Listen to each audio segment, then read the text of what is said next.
Hey Virgos, how y'all doing? Welcome. We're going to be doing your one overview reading. So your meditation, I saw a chameleon and then I heard the song Come a Come a Come a Come a Come a Chameleon by Boy George, I believe. Interesting. So I saw, the Virgo collective as a chameleon walking through images from a movie called, is it called Ready Player One? I think it's called Ready Player One. Anyway, I think it's a Spielberg or something. And which is about virtual reality and being able to try on a lot of different things, try on a lot of different options. It was very Seven of Cups, honey. Very Seven of Cups, which is about optionality, right? Making a choice. But I saw you guys as the chameleon. The chameleon is able to adapt to its environment and fit right in, try it on for size, and then move on if it wants, right? Or stay if it's feeling it. I feel like for you guys, the question is, can you open yourself up to possibilities enough without needing or wanting to land somewhere definitive or definite, right? Because there's a sense of, I want to be settled already. I want to know where I'm going to end up already. I want to find a person already. I want to be sure about this already. I want to have this, resolved already. I want to know the answers to this, and how this is going to turn out and how this is going to be. And there is this sense of, but part of the fun is trying on different shoes. It's the difference between, I'm getting this like shoe analogy. So it's like walking into a shoe store. There's a bunch of fabulous shoes, right? But you go in there with a preconceived idea of, I want this specific pair of brown lace-ups, right? So you see the brown lace-ups, you go over and you have your blinders on because you're so dead set on this one pair, right? For whatever reason, right? You purchase it and leave the store. And you leave behind, so many different options. And maybe you would have ended up with the brown lace-ups at the end, but you also missed out on getting to experience yourself in a bunch of different shoes, right? It's interesting. It feels like optionality and choice are keywords for you once. Let's see what's going on for y'all. Animal energy for Virgo. Hello. Crow with a C. So this equates to the High Priestess energy and the Magician energy, which is really beautiful. So whenever Crow comes up, this is about signs, symbols, synchronicities, balance, and using your voice. So whenever the Crow comes, you're going to have a lot of like happy accidents, air quote, a lot of divine timing, because I equate this to also the number 5, which is the number of change. There is change afoot, right? Happy, divine, almost spiritually guided or informed change, right? Which is the kind of change that, what do I mean by that? I mean, it's the kind of change where there's an accompanying feeling of, I just have a deep feeling that this is for the highest and best good. I just have a feeling that it was always meant to go this way, as opposed to like, oh God, it's changed. And I'm like, oh God, it's happening, right? It's this sense of like inner knowing, the kind of comfort that comes from that deep-seated knowing of like, I don't know how I know. And I might even have evidence to the contrary. But I just know that everything is as it should be. That's Crow energy in a really beautiful way. The High Priestess also speaks of manifesting from a place of that inner knowing, which is why I feel like this is, High Priestess meets the Magician, which is about manifesting your will into the 3D, right? It's difficult to manifest what you desire from a place of lack, meaning, if you are going, oh, but I don't have this and I want this for this year, or I want to get this certain job, or I want to have this tied down, or I want to have this figured out, or I want to feel like I'm finally where I'm supposed to, all of that, all the universe gets from that signal is what you don't have. So it brings you more of that. This energy responds to like energy, right? But if you reframe it for yourself, if you reframe that and say, okay, it's not about what I don't want, but what is in me, what is keeping me from what I want? Okay, let me be here where I am. Let me connect inward. What, from a soul perspective, am I feeling are the best steps for me to take on a day-to-day basis? And then allow the opportunities and signs and symbols and synchronicities to come to you, right? Then it's rebounding off of that Magician energy, right? It's that High Priestess and Magician holding hands, right? Okay, let's see what's going on, Virgos. Come a chameleon. Oh, look at all these different colors, too. We're talking about optionality and adaptability. Virgo, what's going on? Oh, yes. Nine of Cups, wish fulfillment, and we're talking about this thing. But you know what I'm really drawn to with this as well is like all these different cups. There's no right or wrong cup. Try each of them out. Dip a wing in there. Dip a, what is that? An antenna. But I'm really drawn. Do you see all the different colors of this butterfly? And then all the different colors? Options, choices, potentiality. No wrong way. Right? Not being in such a rush to get to a certain destination that you miss out on the good camp fun of the journey. I just saw on the timer. Change, number 5. 21 is a 5-year, of course. But of course. You know, this also speaks of the extremes of things, having a lot of something, right? I really feel like you're going to have some options throughout the course of this year. And I feel like the medicine for you is that there's really no wrong choice, but don't you want to maybe, give due consideration to things that you might not have considered previously, just so that you can, have all the information and come from an informed place, right? And speaking of informed place, y'all, Emperor. Oh gosh. So Emperor is such a beautiful energy, I feel like, when it comes up for Taurus. So this actually, Virgo, you have Taurus energy coming up here in a second. This is Aries energy, right? Gorilla, Emperor. This is the father. This is the patriarch. There is a right and a wrong. You know what? On the bottom of this animal deck is the elk, which is more Emperor energy, which is really, really interesting. So, this does speak to me of Virgo energy in the sense that you guys like to have, things in a certain working order. You're very organized. Your attention to detail is unparalleled, in my opinion, right? This also speaks of the emperor needing to engage in self-care so that he can turn around and continue to see to the needs of his kingdom and his family and his community, right? But I feel like for you guys, Virgo, there's this sense, I really feel like this is saying there really is no wrong choice or any wrong turn. There's only, choices that you make informed from intuition and faith and your own internal guidance system, your own internal compass, as it were, right? I feel like in the times this year when you are faced with options and choices, the key is to click in with that crow energy.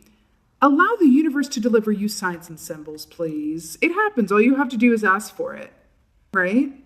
The thing is, when we have a lot of choices and options, right, we can fall into a place of analysis paralysis. It happens, right? That can in turn work against us, that analysis paralysis, and knock us out of alignment to a place where we're in that lack place, right? So analysis paralysis, what that really, really is, coming from someone who's an expert at it. You're talking to an air sign right now. The thing about analysis paralysis is that is communicating to the universe that I'm afraid of not making the right choice. So then that circumstance comes back around and manifests to him for you, right? Where it's like, oh God, what's the right choice? What's the wrong choice, right? Whereas if you tap into that inner knowing of yourself that is not coming from fear, but trust and faith and guidance, that there is no wrong choice. It's just about making a choice that feels good, that feels the best for you, right? 9 of Cups. What feels the best? Not which one I'm going to make more money at, or which one is going to make more sense to family, or which one is going to land me in this geographic location that I've always wanted to be. What feels best, despite its appearance, is what feels best. Because again, this butterfly energy too is very much about appearances and metamorphosis and stages, right? Not rushing to the fully formed product, right? You got to go from egg to caterpillar to chrysalis, and then that earns you the butterfly formation, right? Then you have the Hierophant, which is Taurus energy, like I was saying. This is so 9 of Cups, the Emperor, and the Hierophant. This is a special year for you guys. I have to take your High Priestess here as well. I'm forming the whole thing. The Hierophant is very much about a right and wrong way to do something and a traditional approach, right? But I have to tell you that the Polar Bear energy is about family lines and ancestry as well. And I feel like you're being called to consider two sides of something, two sides of a coin. And I feel like you are being asked to really re-examine your own perspective to things. Can you observe, your initial reaction to something and where it's coming from? Can you mine the source of your initial reaction? I'm hearing the song Crystal by Stevie Nicks. Do you always trust your first initial feeling special knowledge holds true? Please believe it. Can you mine the source of your first initial reaction? There's something in that. Sometimes when the polar bear comes up, especially with the Hierophant, we can look at and allow ourselves to be informed by, do I see things as dad did? And is this learned behavior from, where I grew up, how I grew up, or by whom I was raised, what I observed, right? Am I making decisions based on what feels right despite appearances, or am I making decisions that I think from an egoic or fear-based place are the best for me, right? You are going to have options this year. And I don't want to say it's a test, it's rather an opportunity for you to choose. It's kind of like one of those old tropes where in a movie or what have you, like someone's given an option between two things, and are they going to go with the shiny thing that looks a certain way? Are they going to go with what they're intuitively called to, and they find out that they really should have followed their intuition because what it appeared to be, it wasn't actually? Appearances can be deceiving. That is very, very true. But your intuition, following a feeling, will never steer you wrong if that feeling is fueled by love and faith and not by fear and lack, okay? Oh God, I love this. So this is King of Stones, aka King of Pentacles, the wolf, howling at the moon. Wolf has to do with instincts. We were talking about this, right? This is following your instincts. This is also an interesting energy throughout here, because the wolf also puts the needs of the pack before its individual needs, right? So there's something about that. You could be considering the needs of just more than yourself. Maybe your family, maybe, your parents, your friends, your whatever, you could be considering, a larger picture than just what you want, right? But either way, this is saying, quite literally, with the King of Pentacles, this represents wealth, having wealth to the point where you're able to give back, that kind of wealth, right? And think about it from this place too. King of Pentacles, someone who is coming from a place of wealth and generosity and has followed their instincts to get there, that is a kind of feel-good feeling where the choices that they make multiply upon themselves and bring them more good, right? It's kind of like I'm hearing that saying of those with, and this is not true for everything, it's an example, but those who, have money are more easily able to make money. Like it takes money to make money. It's just an example. Or that those who, have a fulfilling romantic relationship manifest a lot of love and happy friendships and all of that good stuff into their life because that is fueling it. That's the vibration with which they're embodying, which attracts energy to it. You see what I'm saying? It's easy to make money when you have money. That's the saying, I think. There's something about that here. It's about aligning yourself with that, right? So it's not coming from a place of scarcity of I might choose the wrong cup. It's about each one of these cups is equally sexy. Which one feels like sexy today? Right? That's what it feels like to me, right? For the King of Pentacles, the moon is also very much about trusting your intuition.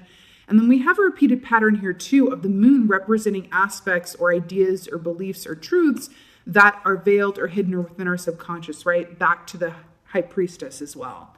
You're being asked to connect with your intuition and take that with you into the light of day, right? And allow that to inform your choice-making process, right?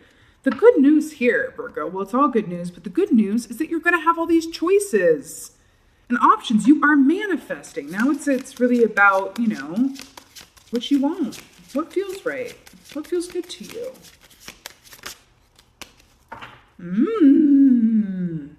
Nine of Bows, respect. Nine of Wands, aka. So do you see the similarities here? Do you see what I see? Look at the vigilant look on these dudes' face. We're it's this very distinct energy of, I am coming from a place where I want and expect certain things. I want and expect certain things of myself and also probably those around me as well, right? But I gotta tell you, the Nine of Wands, respect, this is very much about perseverance in the face of obstacles and that good feeling you have when you look back and you go, whoa, that was a time, that was a week, that was a day, but look, I'm still here standing and it ain't so bad, right? I did that. This is the I did that key, right? I feel like this is what you expect of yourself. This is what you expect of yourself. Right? This is the energy that you're going to be embodying in one, which does indicate a sort of lovely vigilance, really. A lovely vigilance, a strength, a commitment to keep going and come from a place of, like I said, perseverance. It's actually quite beautiful. And what I want to say to you as well is it feels like if I was at a racetrack, I would place a bet on you, right? A horse on the racetrack, right? Not that I support a racetrack, but right, I would bet on this energy. I would bet on this energy. With Emperor and Nine of Wands, Virgo, I would bet on you. You know what I mean? You have everything in the crock pot, right, that you need to put it on, simmer and go live your, best option-based life. It's really lovely. Wow. Queen of Vessels, Salmon. So this is Queen of Cups. I can't tell you the number of times this has come up today in these collective readings. Let's talk. Queen of Cups is about connecting with your intuition. You have the two intuitive, ladies of the tarot represented here. So connecting with your intuition of the utmost importance for this year, right? So Queen of Vessels, Queen of Cups. By the way, the reason I want to say that feels important to say, part of the Emperor and the Nine of Wands as well, what you set yourself up for this year will be around for a while. The shoes that you choose, right? Even though there's no wrong shoe, the shoe that you choose, you're going to wear out of the store and have for quite some time. There's a certain energy around this year for you, and well, not just for you, but there's a certain energy around this year, collectively speaking, where it is setting you up for an energy and a circumstance that you're going to be in for some time to come. After a time of a lot of instability and unknown, it's like you are making your choice on the video game and going, this is Avatar. This is Avatar's job. This is Avatar's house, and it locks it in, and it, you go for it and you're in that for a while, right? But it feels like a really nice thing coming off of this year of 20, right? We're going from a place of uncertainty into a place of, oh, okay, I'm feeling set up, right? So salmon swim against the current. That's what makes them really special. They swim against the current while all the other fish, and by the way, fish, bear, food source, manifestation, being fed, having everything you need, right? It's fertility. As salmon swim against the current, as all other salmon are going with the current, that's a very specific and unique energy. And I feel like what this is saying, because it does represent the Queen of Cups, is regardless of the physical appearance of something or the way something might go down in terms of your ego or what your parents might think or what, you yourself always saw yourself doing or being with, right? Go with what feels right. It's not about what it looks like. It's about what it feels like. That's the key. That's the key. Okay? Feelings first is the point here. Yeah, let's get you one of these. Let's get you an oracle. Oh, the coyote. I am so obsessed that you got this right now. So the coyote is known as a trickster energy, right? And here's why I love it. The coyote says that, again, sometimes when we get into analysis paralysis, coyote medicine will come and present itself and say, well, let's play a game. If you're going to be in this analysis paralysis and come from this fear-based place of like, I might choose the wrong thing, or why isn't this manifesting, or why can't I just be settled on this? Why aren't, I getting responses to this? What is going on? The coyote will come in as a trickster energy and appear to give you something that you thought that you wanted so that you can find out that it's not as it appeared to be, right? For example, let's say that you are looking for work and you're applying for jobs that, for example, that your degree is in. It's going to make you some good money. It's what your degree is in. It's in the smart choice, right? Air quote, smart choice. Not necessarily what you love to do, but it's a smart choice. It's what your degree is in. It's what's going to give you the best bet, right, of securing a job. So you go to this interview, you book the job, and then you're in the job and you find that, my God, you're miserable. You are miserable. This is the job that you thought you wanted, doing what you were going to be doing because it's what your degree and time and space and you thought was best for you, and it's certainly making money, but you are miserable. And the coyote responds to that and has a really good laugh. Because if you had come from a place of feeling and going, you know what, this is the smart move, but I feel like I want to apply for this other thing that may not make much sense on paper. It is completely the opposite of what degree's in, but it feels better, right? Split screen, sliding doors, Gwyneth Paltrow film. You go the way of what feels right. You go against the current, right, of the status quo, and you go do this other thing as I don't know, what's a good example? A painting instructor at a local university or something, teaching people how to paint, as opposed to being a lawyer, right, or something like that. No shade on lawyers, just an example, right? and you find that maybe you make less money, but it's you still have everything you need. But what you lack for in luxury suites and luxury vehicles, you're making up for. It never feels like you go to work. It all feels like joy. It all feels like fun all of the time. That's coyote medicine. Okay, you can work with this medicine by following the feeling and understanding that oftentimes things are not as they appear. Delve beneath the surface. The high priestess and the crow can help you do that. Look out for the signs and synchronicities. Let's say this same person is going to this interview to be a lawyer and they see 3 different billboards advertising, one is advertising a job for a painting teacher. Another one says, connect with the artist within you. And the third one says, lawyers, are out, painters are in. I don't know. You know what I mean? So you see these signs and you ignore them and go to the job and secure it, right? So choose the other path, follow those signs and symbols. They're going to lead you and affirm what feels right for you. Okay? All right, Virgo. This is your one overview reading. I'm wishing you a most blessed and happy year. And just thank you guys. Thank you so much for being here. And as always, thank you for being you. And be well. Until next time.